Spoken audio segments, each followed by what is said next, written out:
সাবেক পুলিশ প্রধান আইজিপি আল মামুন তিনি আজকের নিজের থেকে রাজসাক্ষী হওয়ার জন্য আন্তর্জাতিক ট্রাইব্যুনাল অপরাধে আবেদন করেন এবং তার আবেদন মঞ্জুর করা হয় এবং আগামী ৩রা আগস্ট তার সাক্ষ্য গ্রহণ করা হবে।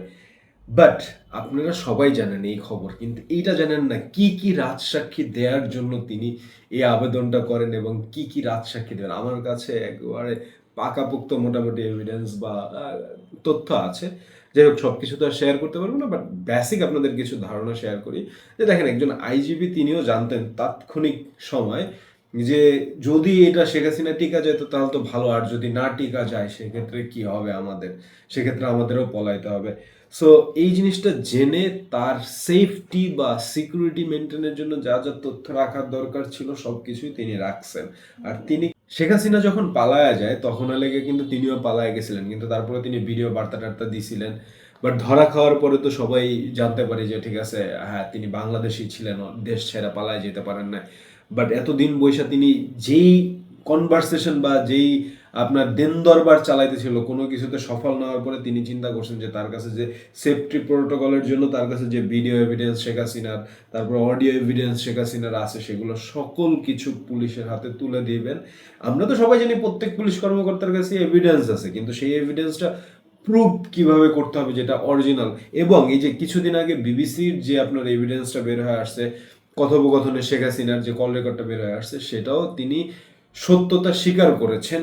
এবং তিনি, আমরা তো সবাই জানি যে তখনকার ঢাকা ইউনিভার্সিটির ভিসি, তারপরে হলে গিয়া তাপস, ঠিক আছে, এদের সাথে শেখ হাসিনার কনভারসেশন ছিল। সেখানে হলে গিয়া ডিরেক্টলি ছেলেপেলেদের উপরে গুলি চালানোর নির্দেশ দেওয়া হয়, তারপরে ল্যাথাল ওয়েপেন ইউজ করার নির্দেশনা দেওয়া হয়। সো এই জিনিসগুলো তো ছিল খুবই মারাত্মক। তার উপরে এখন আইজিপি নিজে আরো জানিয়েছেন, ইনফরমেশন দিয়েছেন, তার কাছে নির্দিষ্টভাবে গুম করা বা নির্দিষ্টভাবে গুমের নির্দেশনারও ইনফরমেশন আছে। তিনি সেটারও রাজসাক্ষী হতে চলেছেন। এবং এটা যদি হয় তাহলে শেখ হাসিনার বাঁচার কোনো উপায়ই থাকবে না।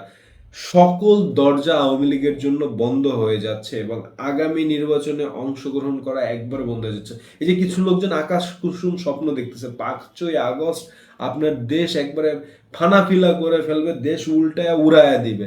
কিন্তু এই যে 3 তারিখে যদি তিনি রাজসাক্ষী সাক্ষী গ্রহণ করা কমপ্লিট হয়ে যায় না, আর এইগুলো যদি তিনি এভিডেন্স দিয়ে দেন স্টেপ বাই স্টেপ, তাহলে 5ই আগস্ট আওয়ামী লীগ একবারে প্রপারলি ফানাফিল্লা হয়ে যাবে, মানে শেষ হয়ে যাবে। এরপরে আর আওয়ামী লীগকে বাঁচানোর কোনো অপশন নাই, রিভাইভ করার অপশন নাই। এটা রিভাইভ করতে হলে একমাত্র উপরওয়ালা ভালো জানেন কিভাবে, কত বছর পরে রিভাইভ হবে।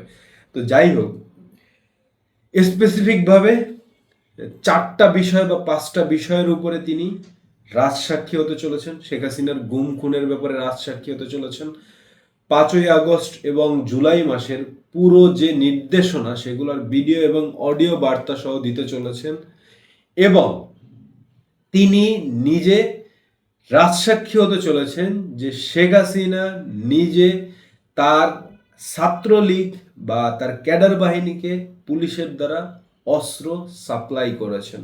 এটারও রাজসাক্ষী হতে চলেছে।